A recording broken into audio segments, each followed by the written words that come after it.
everyone, and welcome to Honoring Our Heroes, a look at the military history in Presque. I'm Sean Cunningham. On this installment, we talk to a local hero who's sharing his insights with other veterans, helping them tap into the resources owed to them for their military service. What exactly is that particular organization, and how is it helping? As a member of the VFW, the Marine Corps League, DAV, we're not allowed to take one side or the other politically. But I felt that when it comes to elections, there are some people that are pro and veterans, and some people are not so pro veterans. And the veterans need to be able to have a voice and take a stand.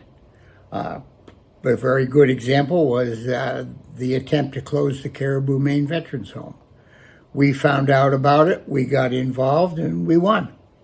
And so what it is, it's a group made up of veterans to support and advocate for veterans, so that we can turn around and try to maybe preserve what little bit of veteran benefits we're getting. You know, nothing makes me any more angry than when they start talking about like Social Security is a government gift now. It's not something we paid for our whole lives. And the same thing goes with veterans benefits. We were told we would have certain benefits, and a lot of people made career decisions based upon that. And now bit by bit, they've lost all that. How are you finding like that your organization and this dialogue that you're having is getting more people, more local veterans in the county community access with those services and resources and benefits? Well, first thing I did with the AVAC, I started a Facebook page, and I did the same thing for the Marine Corps League and several others, because unfortunately this is the age of social media. And as a professional author, I know that as much as I do not enjoy chit-chat on social media, I have to have a presence to advertise my books and things of that nature. So it is what it is, and the world today is online. How could we help more veterans in our community? What needs to happen? What are some of the holes or the gaps, and how can we fill them?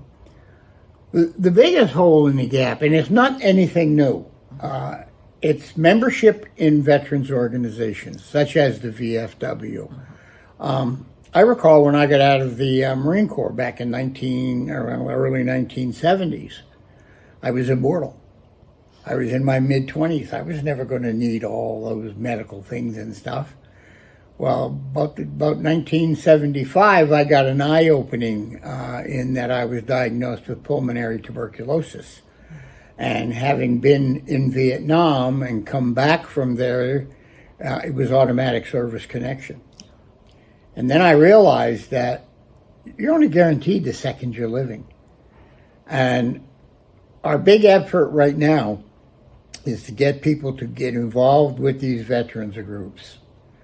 You don't have to go to meetings and stuff like that, but the veterans groups have some features that can be very helpful. One, we drive hard to get veterans to at least register with the Veterans Administration. One of the battles we fought to keep the main veterans home open was that they were using as an excuse a declining population of veterans. Well, you don't have to walk too far around here and go through any parking lot and look at all the veterans plates. Now, you're only allowed one veteran car per family. So it's not like one family has 5 plates, you only have one. And you see how many veterans there are. But when these people, see, the main veterans home is kind of odd. The state of Maine charters it, but it's run by a nonprofit. Well, let me ask you this. Do you find, why is it important for us, like we have Veterans Day coming up, this interview will be a part of that whole special to kind of commemorate. Why is it important that this generation and even the generation coming up remember the services and the service that you and your comrades, and even in modern I guess conflicts? Why is it important that we remember what you do and pay homage to what you do? To ignore the mistakes of the past, you're going to repeat them. And there are a lot of people. I was named after my uncle who was killed in France in World War II. Wow. And he was 19 years old. And I think he was like a week shy of his 20th birthday when he was killed. That's a pretty big sacrifice. Huge. And we have a tendency, especially Americans, of taking things for granted. Freedom is not free. And you can't buy it with money. Our government makes that mistake. We go all over the world giving money to countries to be our friend, and the next thing you know, we're fighting a war against them. Because it costs dedication. Yeah. It costs an ability that, there are many people that go in the military and never go to war. Yeah.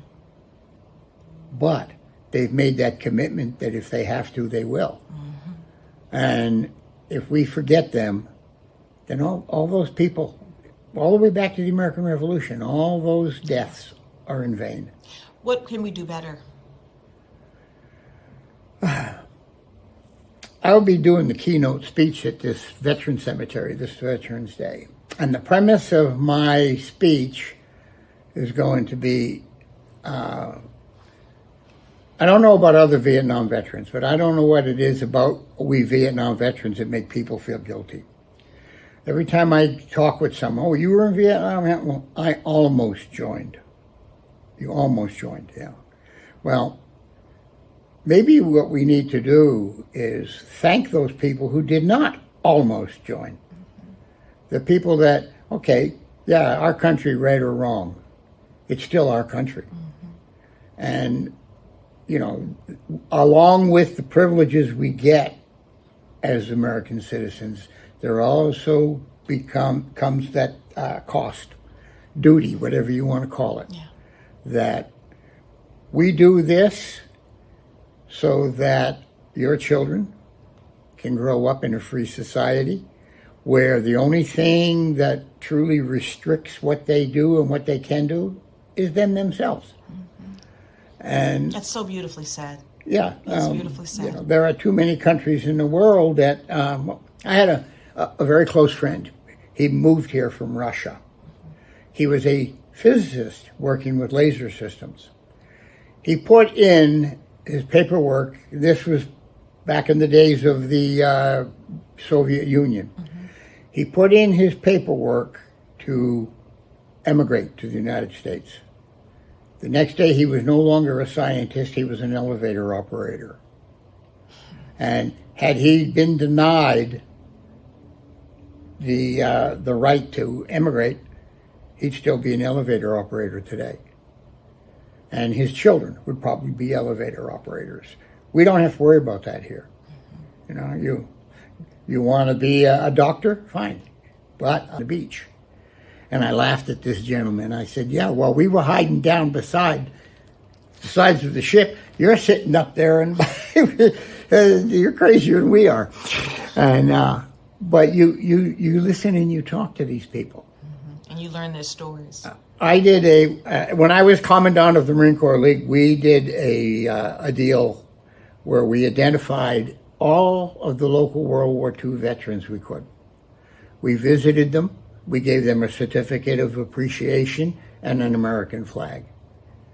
And I'm standing here looking at members of our greatest generation actually crying because we remembered them. Yeah.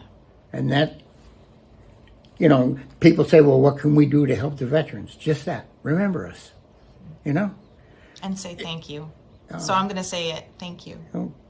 Well, you're very welcome. Next time you see a veteran and you say thank you for your service, don't just be doing a platitude. Mean it. Yeah. And you might even want to look at him and say, Thank you for not almost joining. On our next and final installment, we talk with the CEO of REITs Across America and find out how that organization is honoring veterans all year long. Honoring our heroes, I'm Sean Cunningham. Thank you for watching.